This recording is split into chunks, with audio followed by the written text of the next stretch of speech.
Rule number 1, no eating people.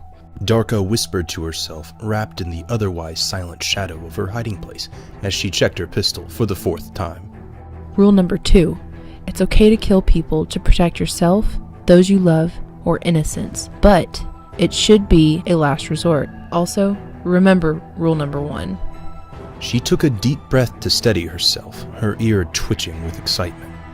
Rule number 3, vampires aren't people, except Vance, but you still can't eat them or Vance, despite his offers. She frowned. That last rule needed some work. It didn't exactly flow very well. Thankfully, this mission wouldn't require too much thinking. Kill vampires, not Vance. She reminded herself out loud. And don't eat them. Just a heads up, I think this horde has a blood burner in it. Nate's thoughtful voice softly cracked over the pocket radio. If we can cause it minimal damage, we'll be eating well for weeks.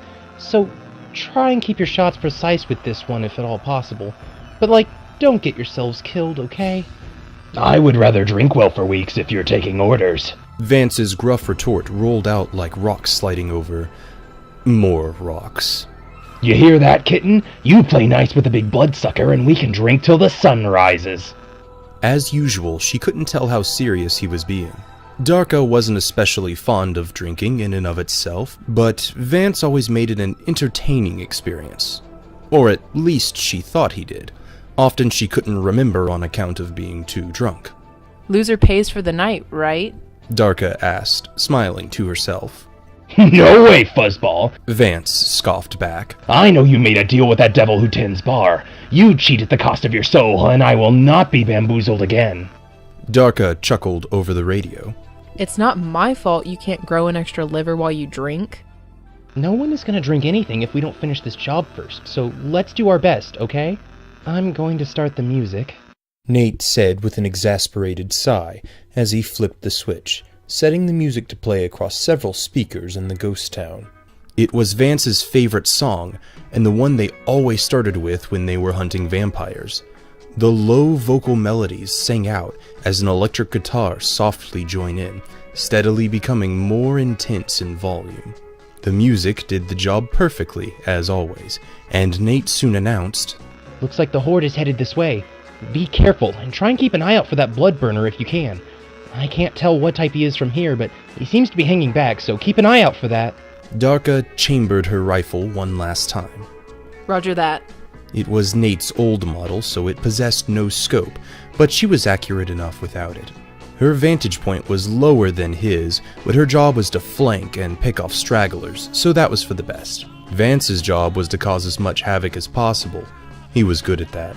With a whistle, Vance raised his specially modified revolver, modeled after Darka's own, and fired a bullet made of blood into the crowd.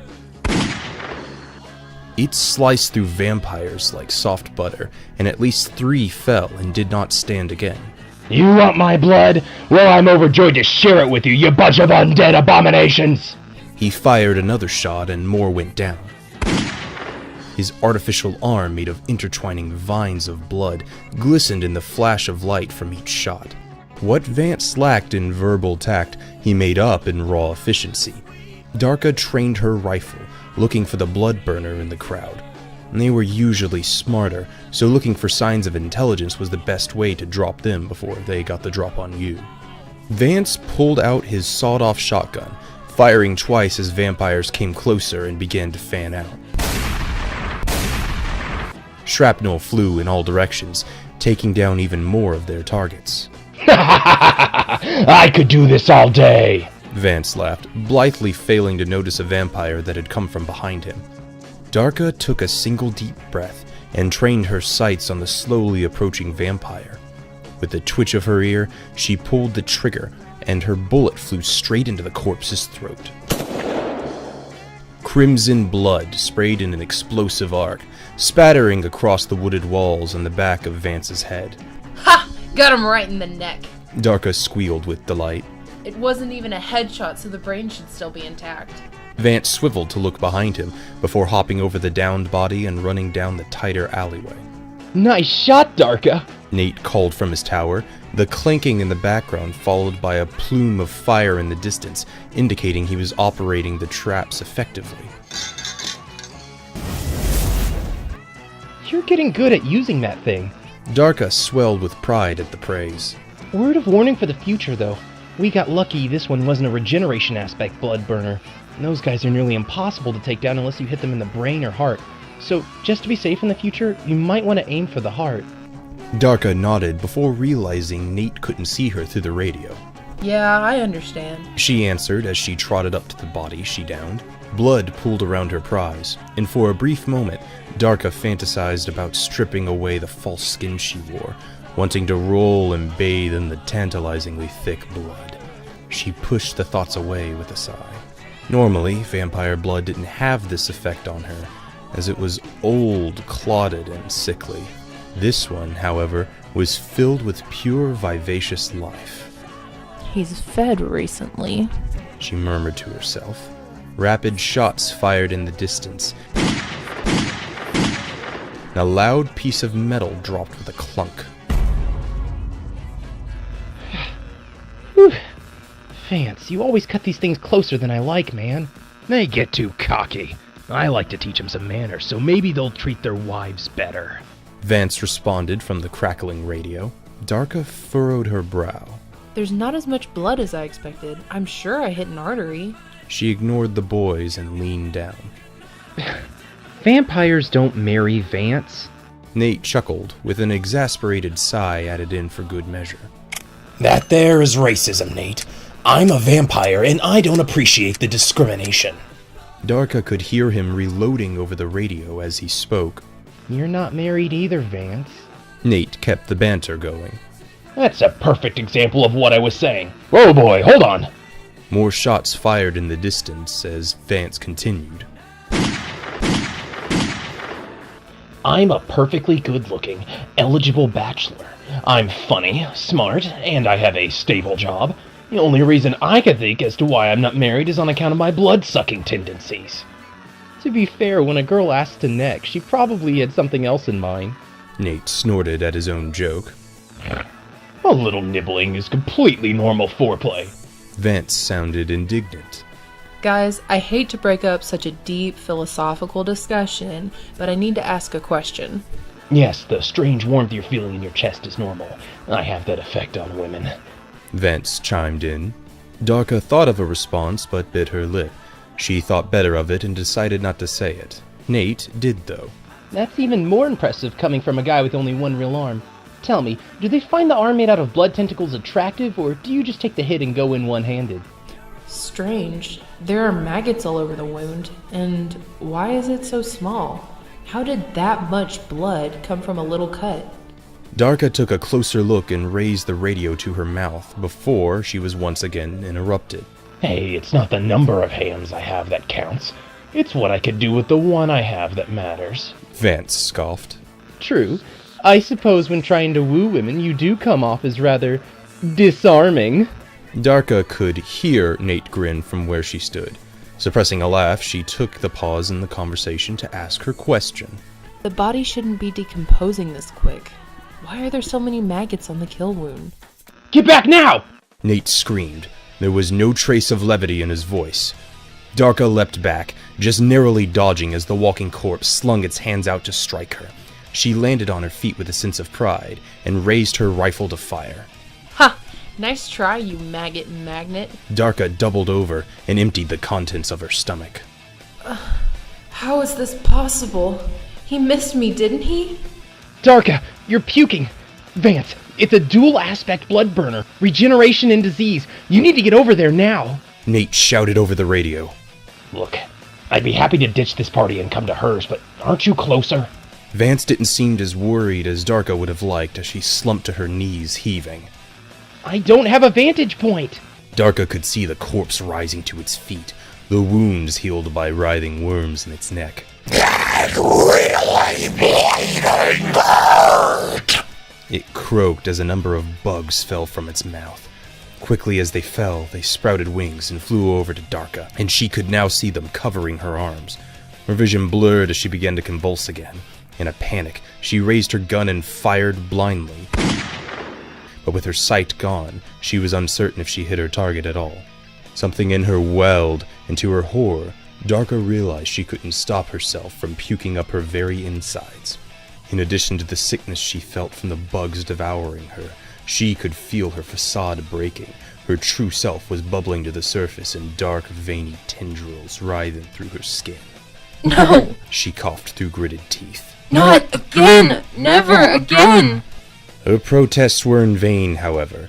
Despite her best efforts, the rest of her internal organs spilled out to the dusty ground, and her skin darkened to a sickly purple.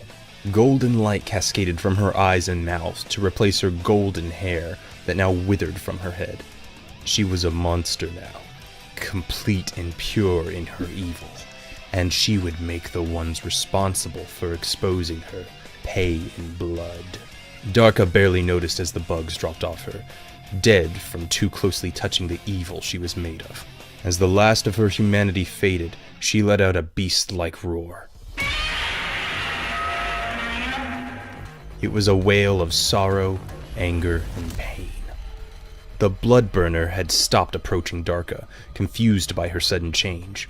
In a snap of movement, Darka extended her arm, stretching it several feet, and stabbed her claws through the corpse's chest. Before her prey could react, she snapped her arm back like a whip, sending the thing careening into the building behind her. The force of the impact shook the foundations of the small shack, and with another ear-piercing roar from Darka, it came tumbling down on her target.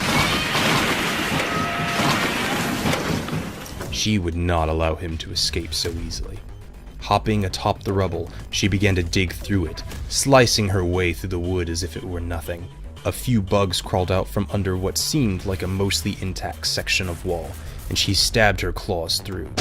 The satisfying squish and the still warm blood confirmed to Darka that her strike had hit home. Using her other hand, she eviscerated the wall, separating her from her prey. Still half-trapped, the Bloodburner could barely struggle against Darka. Its wounds were closing, but not nearly fast enough to keep up with the damage she could do. Darka could smell his tasty insides. The scent was intoxicating. Normally, she would be repulsed at the idea of vampire blood, but this one was so fresh. The thing screamed as she leaned down to take a sip.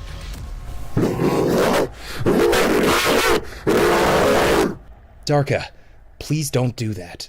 Nate's ever-soft voice now had an edge to it. She whipped around to see a nervous-looking red-haired wolf boy looking at her with wide eyes. Nate. Some part of her mind flittered through to the top of her subconscious before it sunk back into the depths. She let out a small growl. She wasn't about to let him steal her meal. Come on, Darka, he said with his hands held up in a non-threatening, relaxed posture. You know you'll regret it later if you do this. Where's that cute kitty we all know and love? Darka couldn't hear what he was saying anymore. She was simply too entranced by his face. Without the glasses, Nate looked just like... Tears began to stream from her left eye. She realized, with equal parts horror and relief, that it had returned to her more human form. It's okay now, Darka, Nate comforted, taking another couple of steps forward. You're not alone anymore. I miss you so much. She croaked as her lips and tongue did their best to reform. Acting more from instinct than any sort of plan, the Bloodburner released another swarm of bugs. They immediately went for any exposed skin on Nate and Darka, causing both to reel back. Blood spilled from Darka's eye before it reverted to the yellow glow of her true self. Without another moment's hesitation, she used her free hand to slice open the vampire's chest and thrust her head into the wound to begin eating. Somewhere in the background, she heard someone shouting at her, but she didn't care anymore. Indulgence in her most constant desire was a glorious rapture of self-satisfaction. Finally, she was herself again. No longer would she fear the judgment of others. They had abandoned, betrayed, and simply failed her. She was done living for them. Now she lived for meat and blood. Someone gripped her from behind and pulled her back with enough force to send her flipping into the air. She landed solidly on all fours and looked up. It was that wolf boy, his hair now pale white, and his body flowed with power from the moon. You left me to die. I loved you. She thought, but all that emerged was a roar.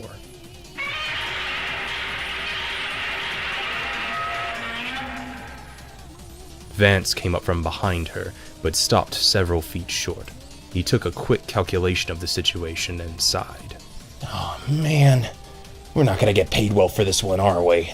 Darka screamed and charged forward at Nate, slamming into him before he could dodge. He caught the ground with his feet and pushed back, actually managing to stop her. He is weak. I will eat him too, and then he will feel pain like me. Darka, snap out of it! The wolf boy grunted at her. Instead, she snapped at him, scratching his face and causing him to bleed more delicious blood. We don't have time for this! He growled. She struggled and stretched out to bite him, but was struck hard on the back of the head. She swiveled around and opened her mouth to bite what had struck at her, but instead found a long metal tube jabbed in her mouth. Vance looked at her with tired eyes and half whispered, If you've got anything important in there, you might want to move it now.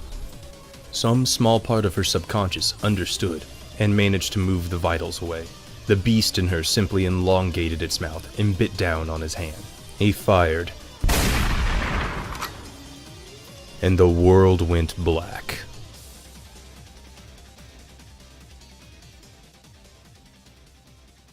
The first thing she felt in the darkness of her unconsciousness was loss.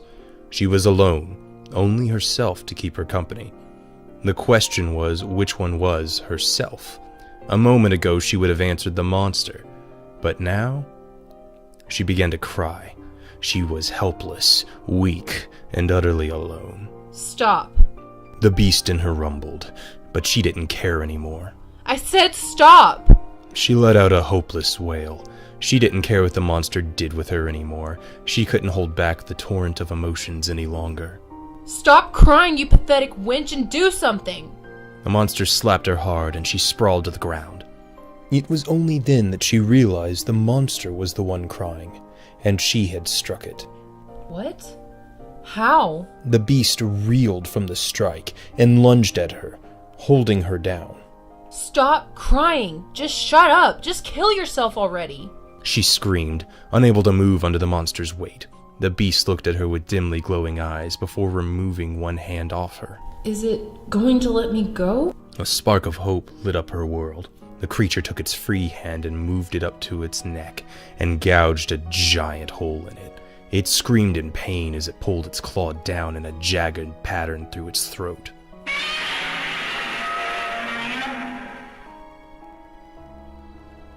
Darka awoke, gasping and coughing up blood.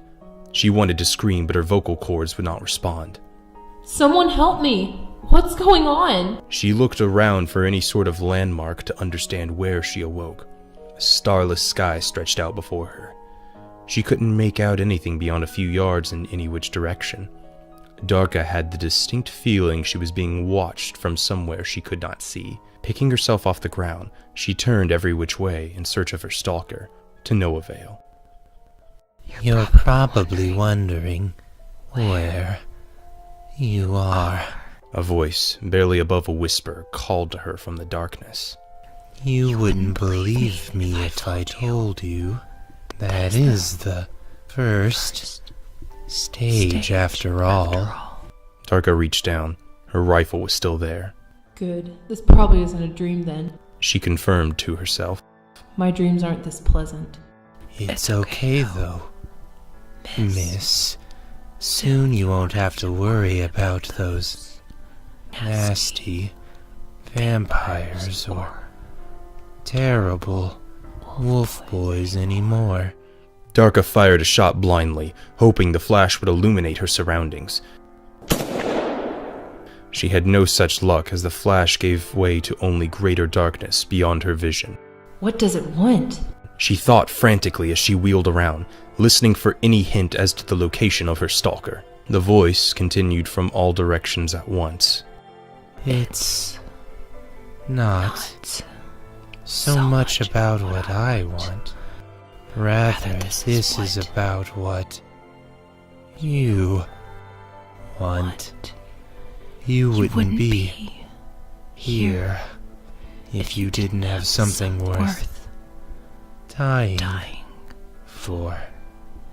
And you can find it here.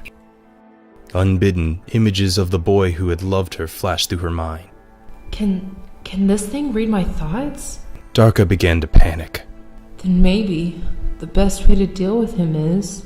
She could feel the darkness pumping through her, looking for any excuse to break past her facade and come pulsing to the surface. You might want to save that for later, miss. There are those who might react badly to seeing what you really are, and others who you might want to surprise with that form. I can't trust a thing this guy says. He's trying to get in my head, but no matter what he wants, reverting back will only make me easier to manipulate. I realize you have no reason to trust me. So take this as a show of good faith. The thing appeared more like mist materializing than a figure stepping out of the shadows, but it was visible all the same. Darka immediately trained her gun at the figure. Best save your bullets. You only have so many, after all, and you might have better use for them when you meet the others. There are other people besides the two of us here? Darka fought the temptation to swing around looking for any trace of the others. Did you think you were the only one with something worth dying for? The thing's expression did not change as it spoke, neither did its mouth move, giving Darka the distinct impression of someone wearing a mask. Or killing for. It was only a whisper, and it made Darka shiver. What am I supposed to do? Darka felt totally helpless against the machinations of this creature that could read her thoughts. Simply do what you always do. Take what you can and survive. The horrifying figure dissipated, and in its place, a cloak with supplies lay on the ground. A notepad and a writing utensil, her sidearm, a box of ammo, some food, water, and the cloak itself. Well, looks like I don't have much of a choice. She thought as she picked up the supplies. I'll have to defend myself if I'm going to make it out of this place in one piece. She inspected the sidearm and made sure it was loaded. But if there's even a chance of getting back what I lost, She locked the ammo in place. then I'll destroy the entire world to get him back.